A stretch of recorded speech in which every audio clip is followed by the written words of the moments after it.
Sasha has been doing work around sleep for a really long time. Anytime I hear a parent who I hear is having difficulties either with their little ones or their teenagers who are struggling with sleep, I always suggest that they speak to her because she's sort of the smarty pants in that area. So anyway, thanks for coming. My pleasure. Thanks for having me. And forgive me, I have a little bit of a cold, so I've got a little cough drop in here. Thanks for that very nice introduction.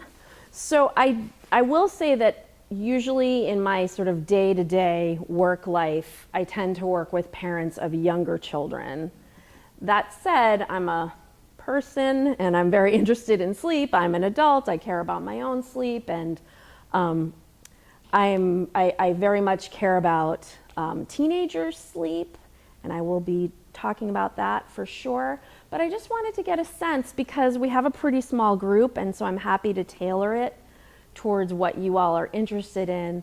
So, and you can definitely raise your hand for more than one thing. So anybody interested in hearing about younger children, like 5 and under? Okay, great. And how about more like school-age children, like 6 to 12, okay? And teenagers, okie doke. Young adults, college, 20s. Regular adults, like, okay. Right, like us, right, okay. All right, good to know.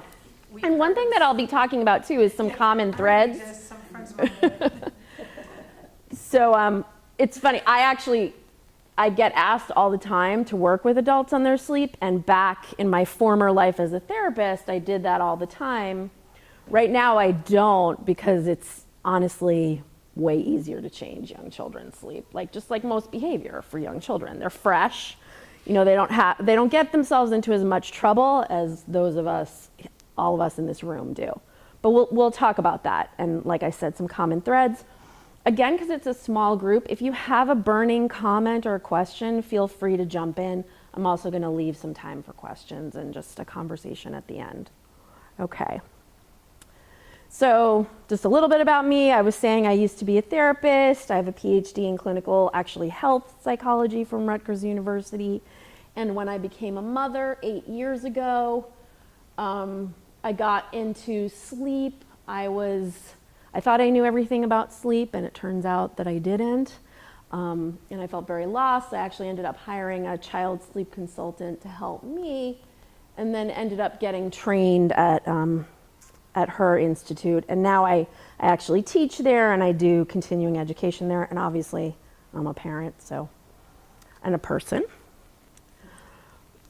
So you probably all know this already. I mean, we talk about it so much, but every day we're finding out that sleep is involved in more and more aspects of our daily life. So we know both for children and adults that it affects learning and behavior, just even the interactions that we have with other people when that's measured, both in children and adults. We have more positive interactions when we've slept well. It kind of makes sense. You're grumpy if you haven't slept well. Sleep-deprived children are frequently misdiagnosed with ADHD. That doesn't mean that ADHD doesn't exist, but a portion of children who are given an ADHD diagnosis, when they are screened for sleep problems and when those sleep problems are successfully treated, they no longer qualify for that diagnosis. That's a portion of the kids, but it's fairly large. In one study, it was like 25% of the kids. And lots of links to mental health, including depression and anxiety, physical health. There's some really interesting research now that, that having adequate sleep reduces inflammation in the body. And we know that inflammation is responsible for many of the most common health problems: heart disease, high blood pressure, et cetera, et cetera. And getting enough sleep is linked to being able to maintain a healthy weight. The hormones are very much linked. So if we're tired, we feel more hungry, we want to eat more, and we actually are more drawn to higher calorie foods. And then safety, and I'm going to get into this more when I'm talking about teenagers, but we know that sleep deprivation is a leading cause of motor vehicle accidents. It's actually the #1 cause of single car fatal accidents in the United States. So being sleep deprived just from like not having enough sleep for one night can actually be more detrimental to our driving ability than being impaired with alcohol. So this is from the National Sleep Foundation. It's the current recommendations for sleep. You can see that it's definitely a range. Like school-age kids should be getting 9 to 11 hours. Teenagers need 8 to 10 hours, and most of them are closer to 10. Young adults, 7 to 9 adults. And then older adults do actually need a little less sleep. That doesn't mean that they don't have sleep problems. Older adults have a lot of sleep problems, can have, that I'll talk about. But it is good to know that it's just developmentally normal to need a little less sleep as we get older, as we go past 65. Why is that? Why do elderly people need less sleep? It's kind of conjecture a little bit, but it might have to do with just like the development. Like we're knowing more and more that through adulthood we're sort of like growing new cells and growing new stuff in our bodies, and at some point that will continue to slow down throughout the lifespan. Another piece of it that could be, but it's something that I actually talk to older adults about, is just like less activity. So, and that's actually one cause of insomnia in older adults, is just not doing enough stuff, not being active, not recognizing that there's still plenty of stuff for you to do out there. And spending too much time in a sedentary, basically, which is not good for any of us. So this is what I was gonna do, the hand raising, but we already covered that. That's great. So I'm gonna, I know at least one of you was interested in younger kids, but I'm gonna go a little more quickly through this than I would if I were talking to a group of preschooler parents, but this is just one of my favorite things. You can imagine, like with parents of younger children, a lot of times I'm helping them deal with bedtime battles. Like younger children, there's a lot of issues with setting limits and getting them to go to bed. Difficulty falling asleep, like I said, bedtime battles, multiple wakings during the night, super early rising, difficulty napping. And the main causes are overtiredness. And actually it's more true for younger children, but it's true for all of us. I remember back when I was in college and I would pull an all-nighter, which I didn't normally do. The next night I would actually have trouble falling asleep. So there's probably evolutionary reasons for this, but sometimes when we are overtired, our body starts releasing cortisol, a hormone. It's a stress hormone. One of the things it does is help keep us awake. So it's probably like a defense mechanism, because sometimes, I'm sure back in our evolutionary history, if we weren't sleeping, maybe it was because something really dangerous was going on. But it keeps us going. Sometimes to our detriment. But that's particularly true of younger children. Sleep associations, and this is also a little bit true of all of us too. So if you have something in your environment that you fall asleep to, and it is not present when you wake up later, that will disrupt your sleep. So like those of us who fall asleep with like the TV on, and then somebody comes and turns the TV off. Although like having the TV on all night also disrupts our sleep. It's just better not to fall asleep with the TV on, basically. But the reason for that is that none of us sleeps through the night. So we all have these sleep cycles starting at around 4 months and through the rest of our lifespan. And for us adults, it's about an hour and change. And so that means about every hour, we're all waking up throughout the night. And we're all hopefully, getting ourselves back to sleep. But that's one of the reasons why the environment is actually very important in our bedrooms or whatever our sleeping spaces are, because that's probably it's probably one of the reasons why even a little bit of light in our rooms, like we all have, if you really look around your room when it's dark, a lot of us have digital clocks, like a humidifier has a light, the cable box. We just got rid of cable recently, and I said, wow, like that made a huge difference, just that little. I missed that clock. I keep looking where the cable box was to see what time it was, but it makes a big difference. And one of the reasons is because several times during the night, we're waking up and having to go back to sleep. And the more light we're being exposed to, the harder it is to fall back to sleep. When we're exposed to light, it causes our body to release less melatonin, the hormone that helps us sleep. And that's why, as it gets darker, we tend to be more sleepy. So even a little bit of light, if you're having any trouble sleeping, I say either get rid of all of the lights in your room, or a really simple solution, put on a sleep mask. They make so many great sleep masks that either feel like nothing pretty much on your face, or I actually like the ones that have a little bit of weight to them, like they kind of almost rest on your eyelids. It makes a huge difference, especially if there's anybody else in the room with you who's getting up, turning on lights, looking at their phone, creating light that way. It makes a huge difference to have that sleep mask. So I recommend those for anybody who's having trouble sleeping. Okay, so this is with younger children again, but it's true for us too.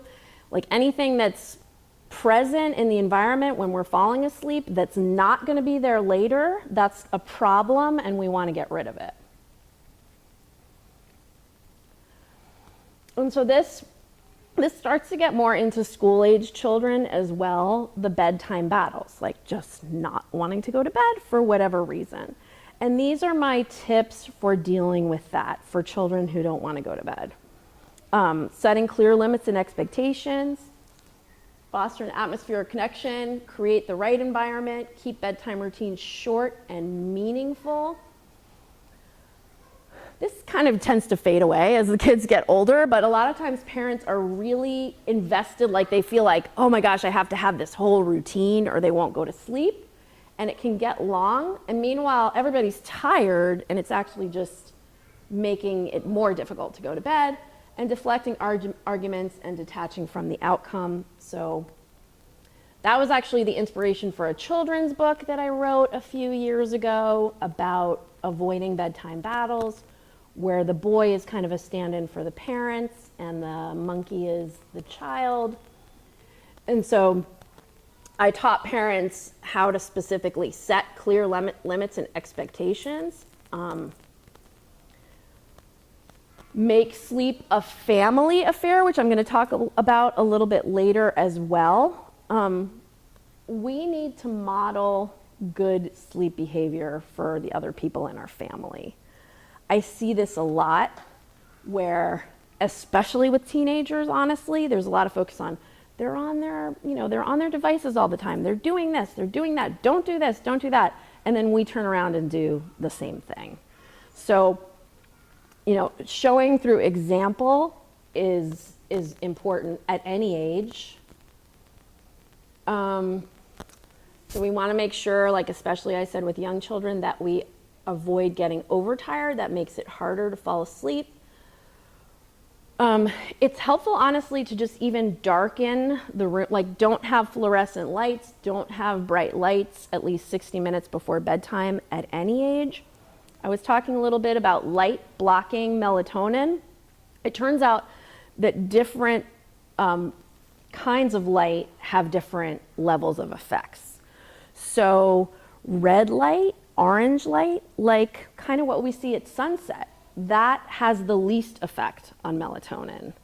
And then we get into yellow, white, and what has the greatest effect on melatonin? It's kind of like what we tend to see more in the morning is blue light.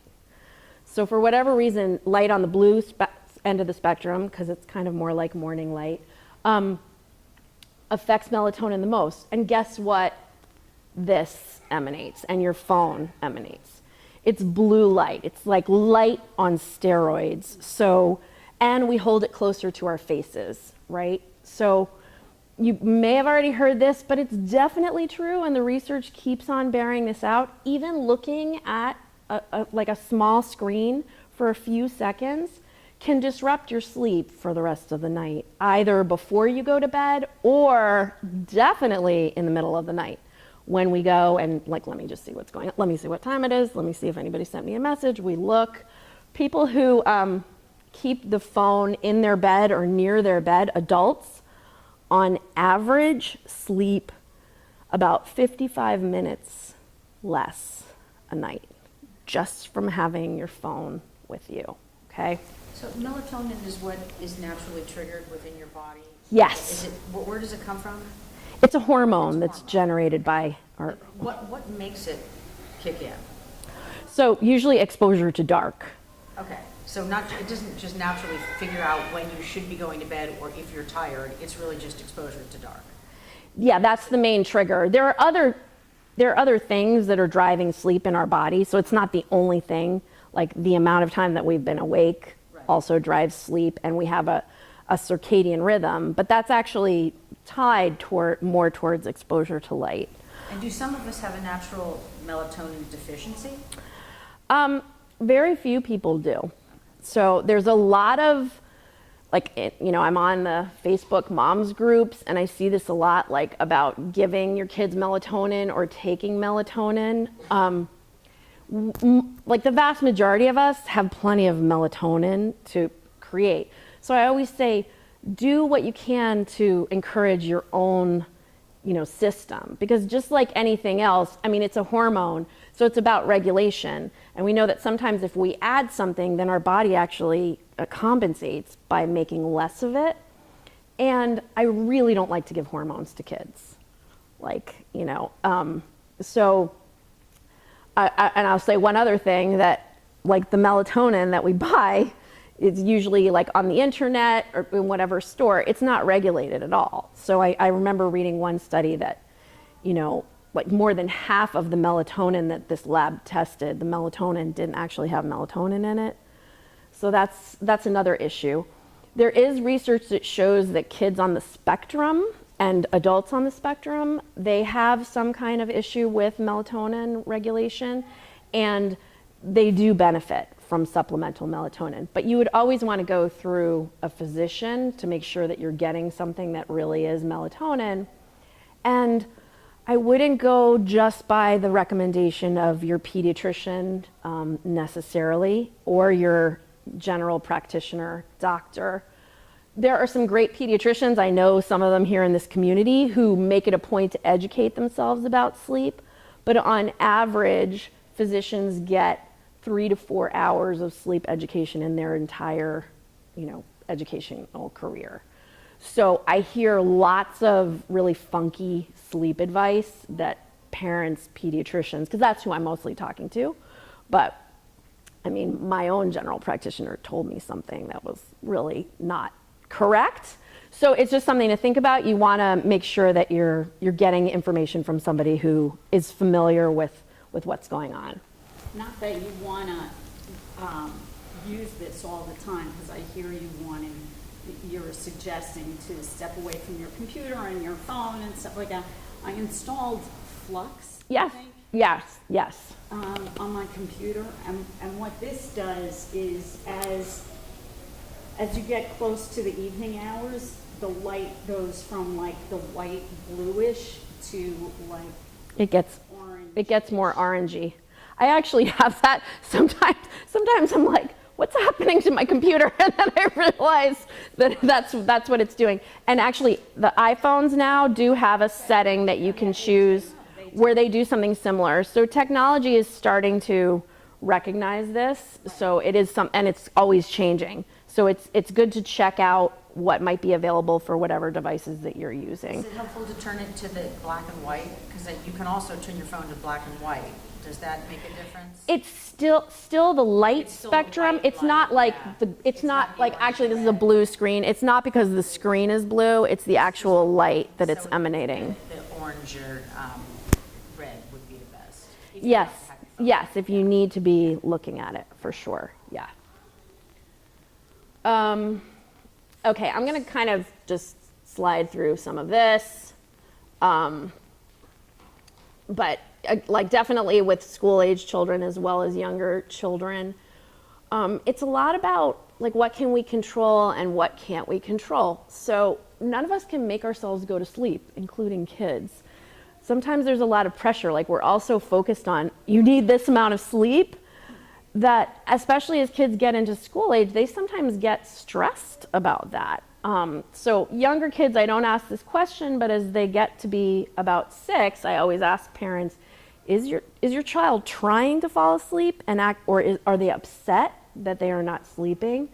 So we want to lay the groundwork early and always remind children and ourselves, all we can do is set up the right situation. We can go to bed at the right time and we can have the right environment, but it's always going to be our body's decision to fall asleep. And sometimes if we get too worried about that, it backfires. And I'll talk a little bit more about that too. So you don't have to sleep, you just have to lie down. The boy is telling his monkey friend, it's up to your body to decide when to fall asleep. So tell your kids they don't have to sleep and mean it.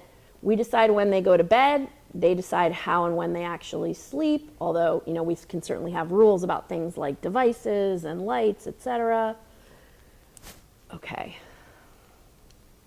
And I'm just making some decisions about what I'm going to talk about. Okay. And so we detach from the outcome, but with younger children, I always tell parents, show them the natural consequences of not getting enough rest. All of us here in this room know that. If you haven't had enough sleep, life is not as good the next day. I was saying, your interactions with other people aren't as good. You don't have as much energy. Younger kids don't understand this yet. First of all, they have more energy and they don't really notice, like, I'm not tired, I'm not cranky. You know, you see that. So, I teach parents how to show younger children, well, guess what? That if we were up last night, up and down, and I didn't get enough sleep, then my body doesn't have enough energy to do whatever this thing is that you would like to do.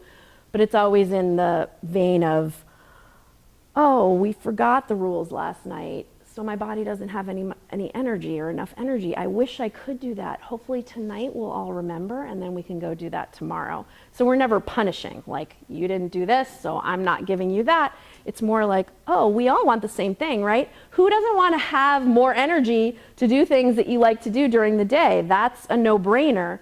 So we help kids see that connection a little bit earlier on. We cannot talk younger children into it. Like, the thing is that, no, it's, can we do this? Oh, I would love to do that, but you know what? My body doesn't have enough energy. I'm sorry, maybe tomorrow. Okay, so getting just more into school-age children, and I've been touching on some of this. There is sometimes bedtime resistance. I do see, like, 7, 8, 9, 10-year-olds with like very intense schedules in this area where they're not getting to bed because they just have too much to do. And really, if you're looking for your child to succeed in life, like letting them go to bed on time is going to do more for them than any extracurricular activities they're doing.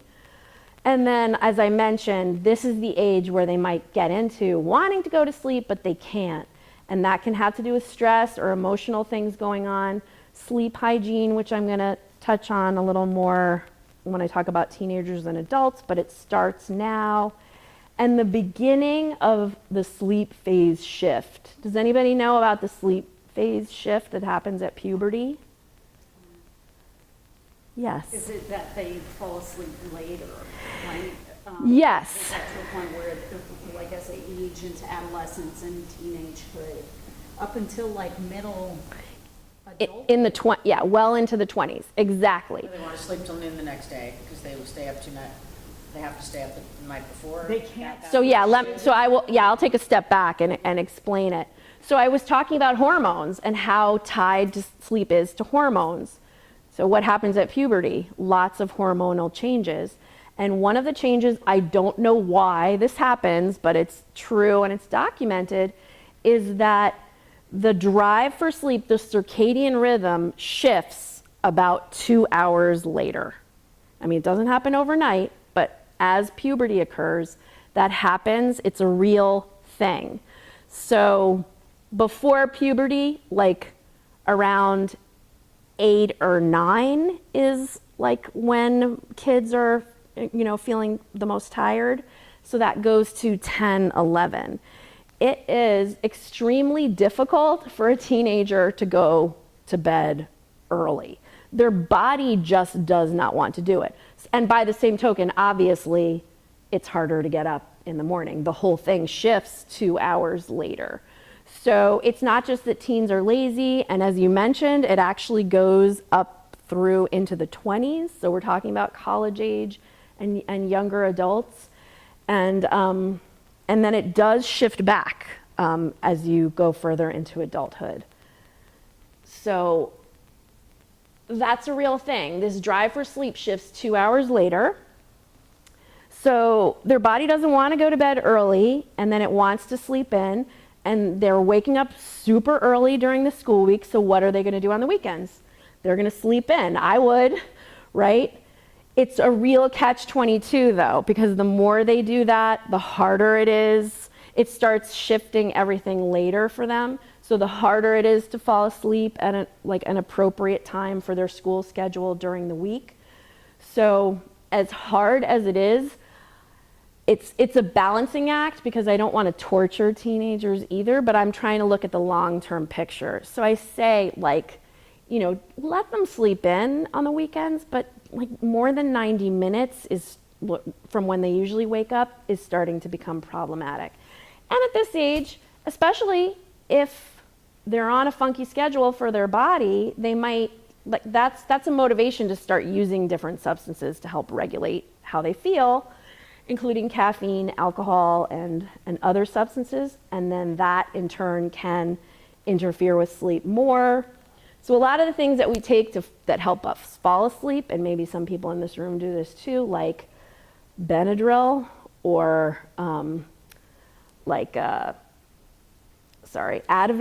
or I'm blanking on Xanax.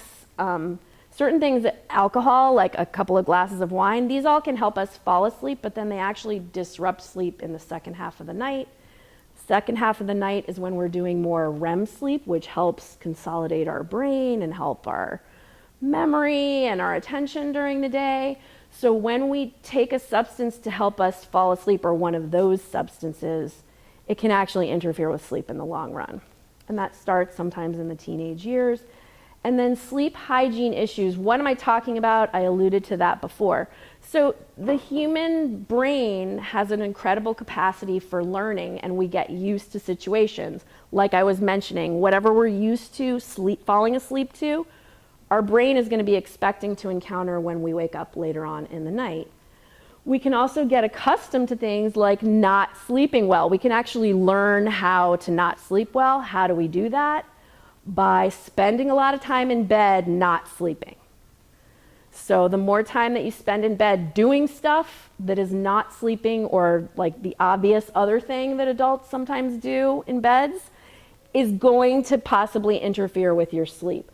So even though it may be lovely, and by the way, if you don't have any problems with sleeping, don't change anything, right? But if you do, then you want to find a comfortable chair even in your bedroom that you sit and read in, or check your emails in, or whatever. And only when you're actually ready to turn out the lights and go to bed would you actually go in your bed. This is something that I also say with teenagers. So when I do work with teenagers, I go and look at their room and help them rearrange their room, because they want their space, right? They want their private space. So I'm not going to say, you have to stay downstairs until you're ready for bed, but we will organize so that they sort of have a study space, if it's possible, a relaxing space and then a sleep space. If you're not falling asleep, if you're lying there and you can't sleep and it's been more than 15 minutes, I say get up, go into that other space. If you can, it's actually good to go out of the room, but if not, at least get out of bed. The more time you spend in bed not sleeping, the more your brain gets used to that and it becomes harder to sleep. And then of course teens are also encountering stress and overscheduling. And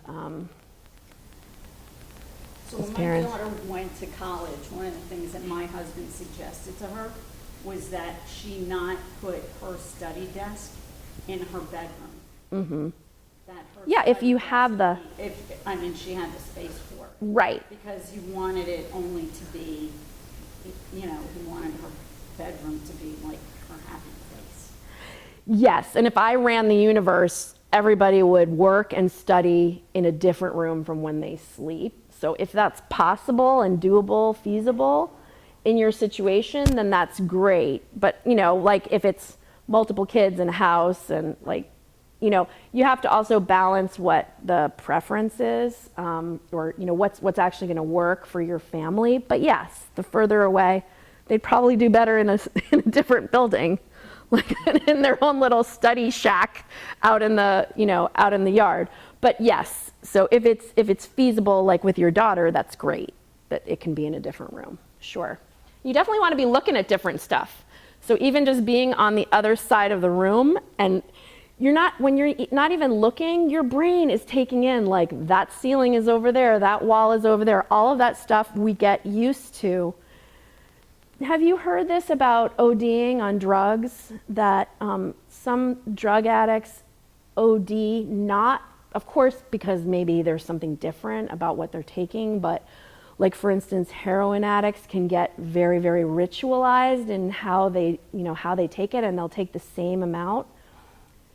Sometimes if they're in just a different place, so they're doing everything exactly the same, but it's a new place, they will OD because their brain, it has more of an effect on their brain because it's not that environment that they've grown accustomed to. So that's how amazing our brains are. So you want to be thinking about that in terms of the environment that you're sleeping or resting in for sure. And don't spend a lot of time in bed not sleeping. It's one of the most helpful things that you can do. So for adults and older adults, a lot of the stuff that I already mentioned, so, substances definitely play a part, definitely sleep hygiene issues, including devices. So as I said earlier, we are just as bad as teenagers with our devices, okay? We're also texting and driving. We're doing all kinds of unhealthy things. We get very, very focused on them. And each of you may be saying, not me, and that's great. But on average, we're pretty much just as bad as they are.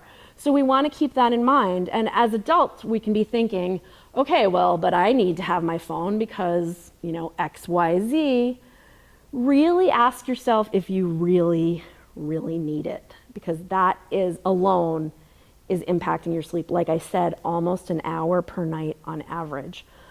Obstructive sleep apnea. So if you snore, or if anybody else in your family snores a lot, or you notice that they spend the whole night with their mouth wide open, that might be a sign of obstructed airway. As we get older, that becomes more and more common.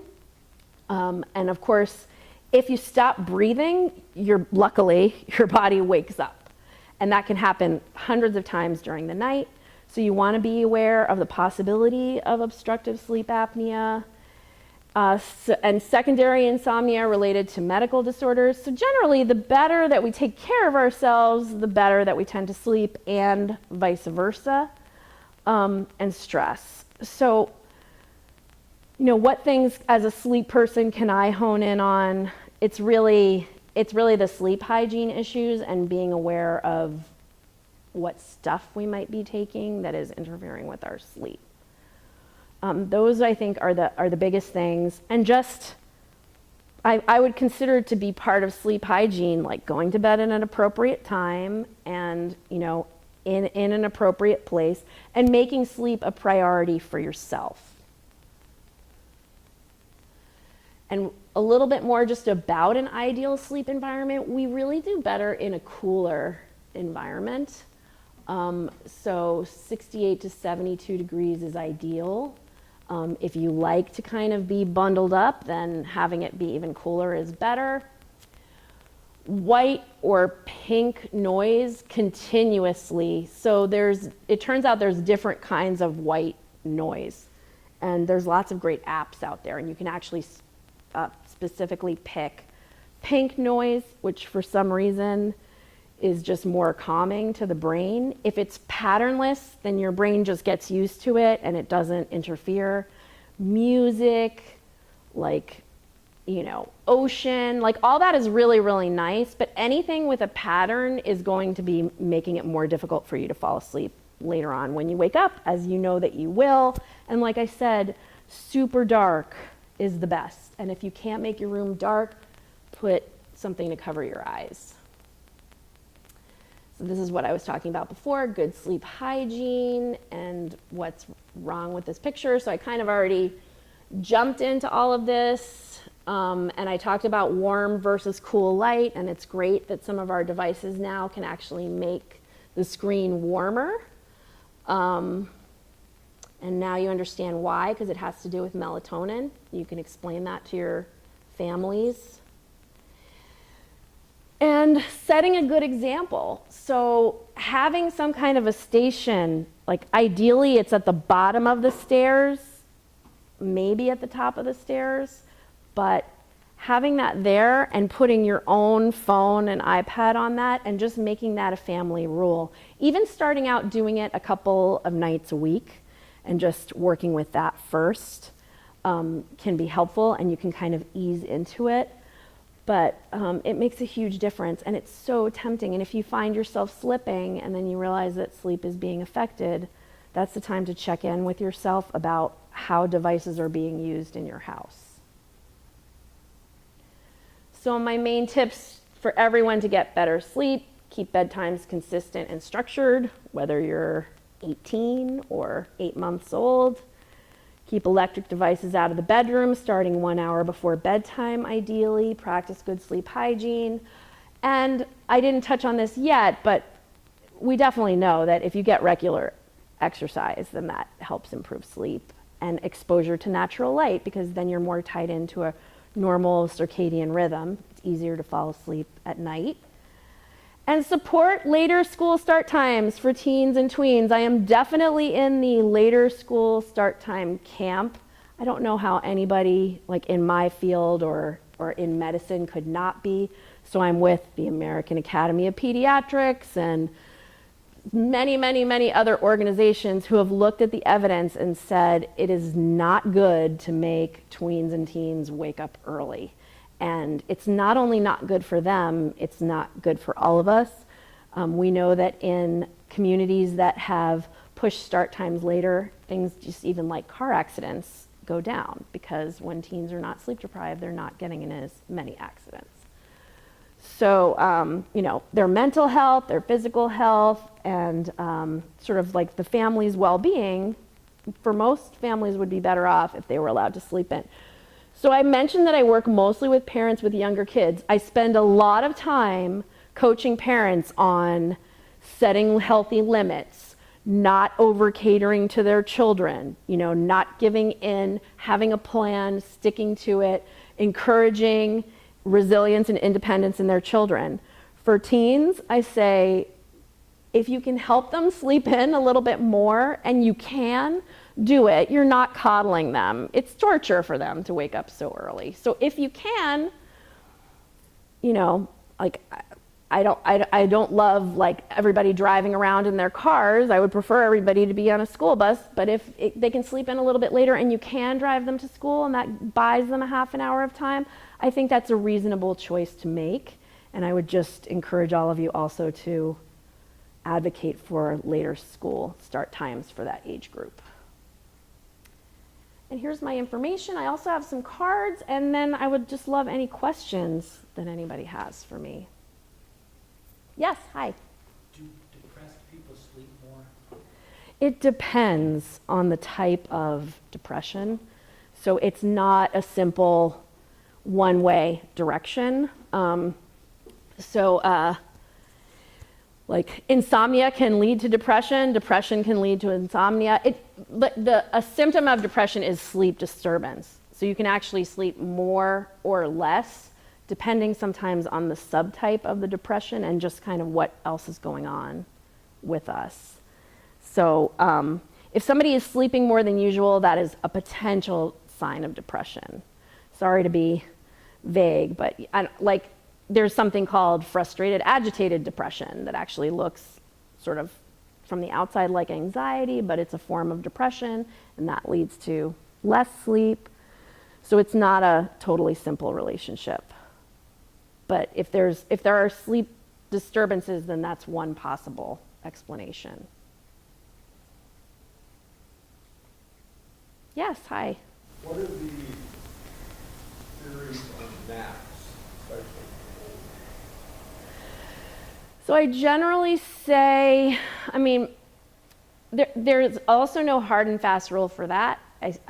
I say, like, if you're going to nap, it's better that it be before 5 p.m.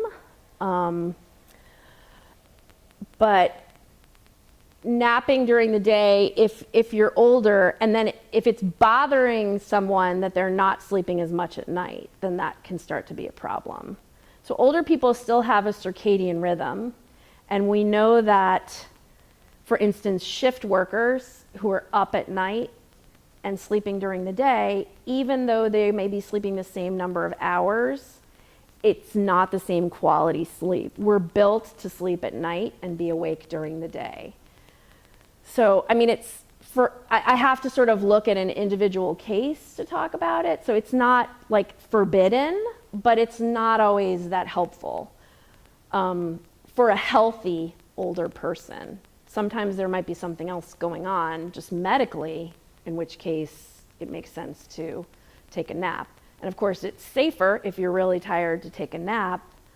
Like I said, if you're exhausted at any age, than to get behind the wheel of a car and be severely sleep deprived. That's not just true for older adults. Thanks. Did you have a question? Consider a nap, like 20 minutes, a half hour, or? There's no technical length of it. So like sleeping, I mean, anything that's sleeping during the day is a nap to me. And also another question, shower or a bath before bed, does that disrupt sleep? No, it shouldn't. Actually, the lowering of body temperature is one thing that helps drive sleep. So what's helpful to do is maybe not take a hot shower or bath right before you're going to go to bed, but if you do that like a half an hour beforehand, you put up your body temperature and then it goes down as a natural response, and then that will actually help you fall asleep. So it can be. And any routine that we do that's not harmful is also helpful. So if you sort of just always take a hot shower, it's probably going to biologically help you, and also just in terms of learning, you're going to associate that more and more with sleep. Would you say that's true for like essential oils? I know that everyone's... Yeah, I mean, I feel like that's more of a learning thing, but I don't want to poo-poo anything. Like, I think it's if it works for you, then, do it. We might not know exactly why, but I wouldn't use that and then feel like, oh, the essential oils aren't working, so there's nothing else that I can do. Sometimes I hear that. Like, we have so much of an emphasis on like buying something or adding something as opposed to changing our behavior. Like, I'm the same. Most times I'd rather buy something than actually have to change my behavior, right? So there's nothing wrong in and of themselves, but you don't want to focus too much on that. Like with parents with kind of older kids, I get that a lot too. Like, so what can we buy so that, what products can we put in here so that, or even younger kids too. And I have products that I recommend, but once I hear that, I stop and I really like just focus on the behavioral stuff for a while. Kind of like warm milk. Yeah, I mean, when you heat up milk, it does release tryptophan, that is an amino acid that can encourage sleep. But yeah, I feel like if it's a habit, like your body will get used to that biologically, so it probably will have less and less of effect biologically, but it can be one of those other things that's part of the routine. What about food? I mean, there are so many different, opinions on this. Some people think that if you eat before you go to bed, as your body has to work to digest the food, so that makes you tired, so it helps to go to bed. Other people say that it gives you energy, so it keeps you up before bed. I was wondering what you thought about food. And I'm sure it depends on the type of food you eat, but also Epsom salts. There's so much out there right now on how Epsom salts and the magnesium sulfate in the Epsom salts will lower your blood pressure and help you go to sleep. And Right, I yeah. have had success with Epsom salt baths before I go to bed. Yes. I can't do it every night, but when I do it, I actually have had success with that. I don't know if you have found other people that have experienced the same. Sure. Well, magnesium definitely has a calming effect. That's why it works as a laxative, because it just calms our whole nervous system. Yep. So yes, in theory it can be helpful, or like a banana or something else that has a lot of magnesium, or like some soup that is also high in potassium. Like potassium is helpful too. So yes, and like many other things, if there's any deficiency and then we add magnesium, that's going to definitely have a positive effect. I will mention one thing. I know I was saying, like, don't focus too much on buying something, but one thing that many of us are deficient in, which will help sleep as well as a range of other things, is essential fatty acids, long chain essential fatty acids that you find in fish oil. Or if you don't tolerate fish oil, like cold fish oil, there's a brand called Barleans that I really like. They make something called Omega Swirl that's almost like yogurt. Like my son will put it on his pancakes. And you can also get one that just more tastes like fish. And if you don't tolerate fish, you can have, they're like seaweed derived versions of it. But many of us are deficient in that, so supplementing that can sometimes help if you're encountering any kind of sleep problems. So you say if we're deficient in that, what is it in the blood work that is looked at that would show that deficiency? That's such a good question. I guess what I know, so I should amend what I was saying. I know that many of us don't get the recommended amount of those long chain fatty acids in our diet. That's a better way of saying that. But I do know that they facilitate like all of our hormonal balance stuff, like our neurochemicals, so serotonin and all of that stuff that affects our mood, our health, and sleep.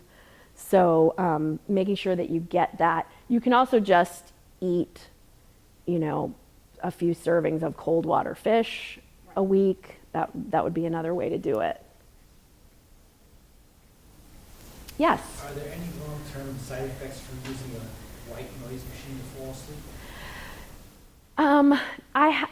There are none that are documented, and for me, I feel like the benefits outweigh the drawbacks. Like, I sleep with a white noise machine. If for some reason I'm somewhere that doesn't have a white noise machine, I don't have a problem sleeping. But I do find like it blocks out incidental noise in the house, and I think it helps me fall back asleep when I wake up during the night. And there's no evidence, but I don't know how much people have really researched it, to be honest. But until I hear something is wrong, like just from what I've observed, I would recommend it really in any case, as long as it's patternless. So with this, because I actually sleep with it and it's We have a gnome. helped me, but mine, A gnome just makes the same noise. Yeah, so like, but if that's there's fine. a stop it, like mine is like a CD, so it stops and then replays it. That is, yeah. And you can get I mean, I free, still sleep great, but yes, you can get like free stuff. phone, Yes, I although have one. put the phone across the room, yeah. and it's not loud enough, and then I don't want the phone in the room, but it's not, for me, it's not loud enough for some reason is Right, the volume on like a rate, you can make that as loud. right. I'll look into having- Yes. I mean, I still have one like from my therapist days, like, you know, outside therapist office. They're the first ones that had it, that thing that's like has a fan in it. It's like, so that's what we have at my house, because they actually don't break down. Sometimes if it's digital, they'll start to get all scratchy. But it's an actual fan whirring in there, so I like it. Yes. We picked up our noise machine at Bed Bath & Beyond. It's just the, what is it called? No. If you just Google on Bed Bath & Beyond, just white noise. It's like a little disc. Yes.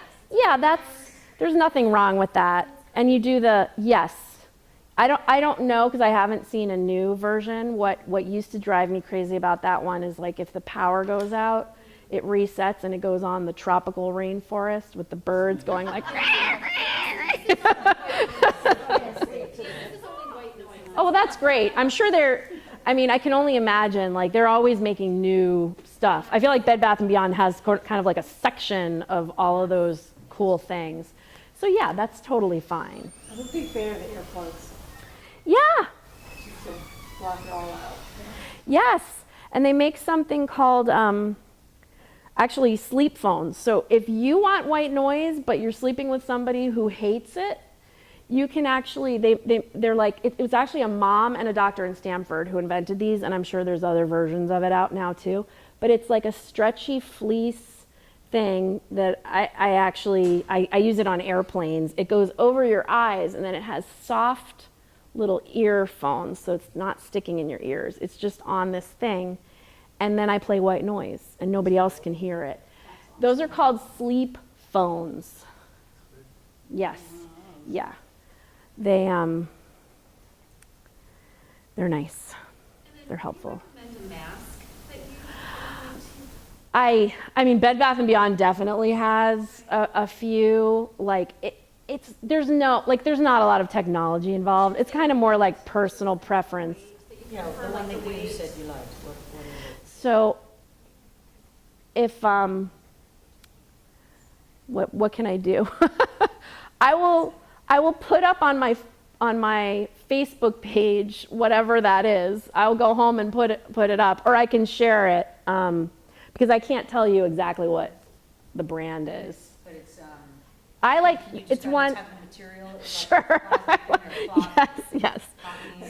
cotton. So I've bought it at Bed Bath & Beyond. It's kind of like a fake suede on the top, and then it actually has a roll in it, and the roll goes on your eyelids, and I like that. The weight, Yeah, and it's soft.